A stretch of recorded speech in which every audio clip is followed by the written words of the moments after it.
Excerpts and summarized portions of Chapter 15 of To Kill a Mockingbird by Harper Lee. We parted at supper time, and after our meal, Jem and I were settling down to a routine evening, when Atticus did something that interested us. He came into the living room carrying a long electrical extension cord. There was a light bulb on the end. "I'm going out for a while," he said. "You folks'll be in bed when I come back, so I'll say good night now." With that, he put his hat on and went out the back door. "He's taken the car," said Jem. Curious about where their father would be going so late, Jem and Scout sneak out of the house and follow him. They retrieve Dill, and the three children make their way downtown to where Atticus's law office is located. The south side of the square was deserted. But Atticus wasn't in his office. His office was reached by a long hallway. Looking down the hall, we should have seen Atticus Finch, attorney at law, in small, sober letters against the light from behind his door. It was dark. Jem peered in the bank door to make sure. He turned the knob. The door was locked. "Let's go up the street.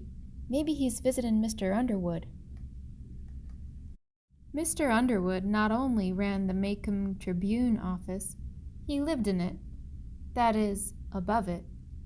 He covered the courthouse and jailhouse news simply by looking out his upstairs window.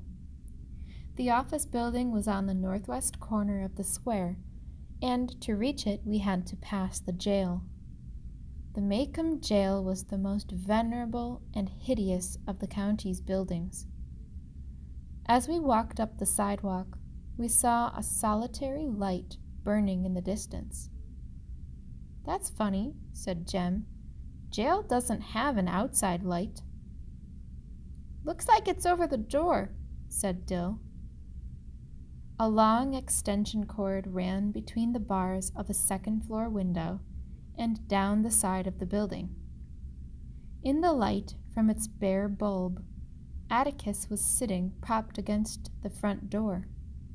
He was sitting in one of his office chairs, and he was reading, oblivious of the night bugs dancing over his head. I made to run, but Jem caught me. "Don't go to him," he said. "He might not like it." "He's all right. Let's go home. I just wanted to see where he was."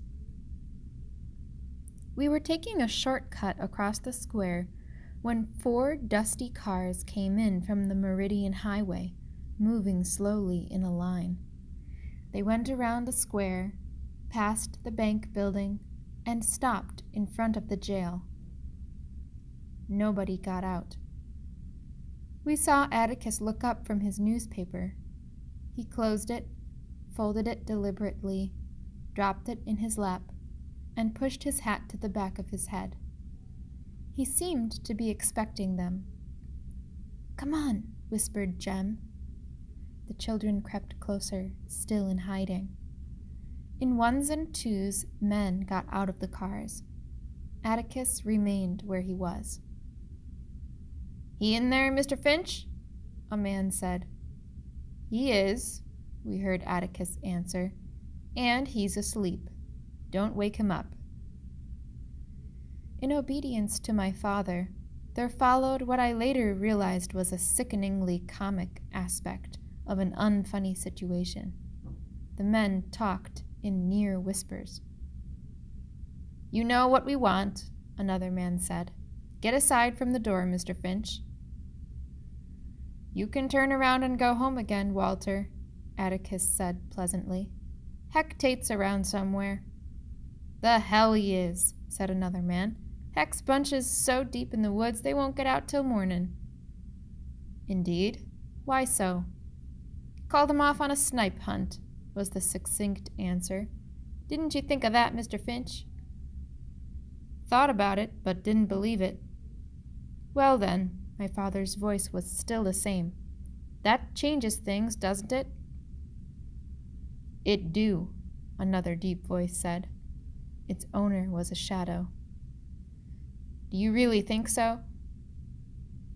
This was the second time I heard Atticus ask that question in 2 days, and it meant somebody's man would get jumped. This was too good to miss. I broke away from Jem and ran as fast as I could to Atticus. Jem shrieked and tried to catch me, but I had a lead on him and Dill. I pushed my way through dark, smelly bodies and burst into the circle of light. Hey, Atticus! I thought he would have a fine surprise, but his face killed my joy. A flash of plain fear was going out of his eyes, but returned when Dill and Jem wriggled into the light. There was a smell of stale whiskey and pig pen about, and when I glanced around, I discovered that these men were strangers. They were not the people I saw last night. Hot embarrassment shot through me. I had leaped triumphantly into a ring of people I had never seen before. Atticus got up from his chair, but he was moving slowly, like an old man. He put the newspaper down very carefully, adjusting its creases with lingering fingers. They were trembling a little. Go home, Jem, he said. Take Scout and Dill home. Jem shook his head. As Atticus's fists went to his hips, so did Jem's. Mutual defiance made them alike. I'll send him home, a burly man said, and grabbed Jem roughly by the collar. He yanked Jem nearly off his feet. Don't you touch him! I kicked the man swiftly. Barefooted, I was surprised to see him fall back in real pain. I intended to kick his shin, but aimed too high. That'll do, Scout. Atticus put his hand on my shoulder. Don't kick folks. No, he said, as I was pleading justification. Ain't nobody gonna do Jem that way, I said. All right, Mr. Finch, get him out of here, someone growled. You got 15 seconds to get him out of here. I looked around the crowd. It was a summer's night, but the men were dressed, most of them, in overalls and denim shirts buttoned up to the collars. I thought they must be cold-natured, as their sleeves were unrolled and buttoned at the cuffs. Some wore hats pulled firmly down over their ears. They were sullen-looking, sleepy-eyed men who seemed unused to late hours. I sought once more for a familiar face, and at the center of the semicircle I found one. Hey, Mr. Cunningham! The man did not hear me, it seemed. Hey, Mr. Cunningham! How's your entailment getting along? Mr. Walter Cunningham's legal affairs were well known to me. Atticus had once described them at length. The big man blinked and hooked his thumbs in his overall straps. He seemed uncomfortable. He cleared his throat and looked away. My friendly overture had fallen flat. Don't you remember me, Mr. Cunningham? I'm Jean Louise Finch. You brought us some hickory nuts one time, remember? I go to school with Walter, I began again. He's your boy, ain't he? Ain't he, sir? Mr. Cunningham was moved to a faint nod. He did know me, after all. He's in my grade, I said, and he does right well. He's a good boy, I added. A real nice boy. We brought him home for dinner one time.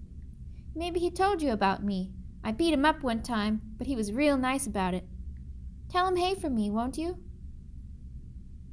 Atticus had said it was the polite thing to talk to people about what they were interested in, not about what you were interested in. Mr. Cunningham displayed no interest in his son, so I tackled his entailment once more in a last-ditch effort to make him feel at home. Entailments are bad, I was advising him, when I slowly awoke to the fact that I was addressing the entire aggregation. The men were all looking at me. Some had their mouths half open. Atticus's mouth, even, was half open. Well, Atticus, I was just saying to Mr. Cunningham that entailments are bad and all that, but you said not to worry. It takes a long time sometimes. That you'd all ride it out together. I was slowly drying up, wondering what idiocy I had committed. Entailments seemed all right enough for living room talk. What's the matter?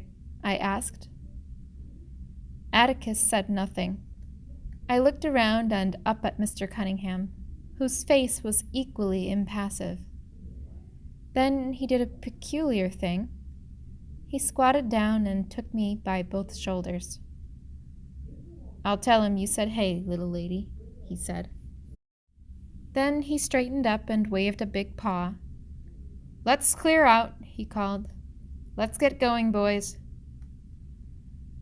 As they had come in ones and twos, the men shuffled back to their ramshackle cars. Doors slammed, engines coughed, and they were gone. I turned to Atticus, but Atticus had gone to the jail and was leaning against it with his face to the wall.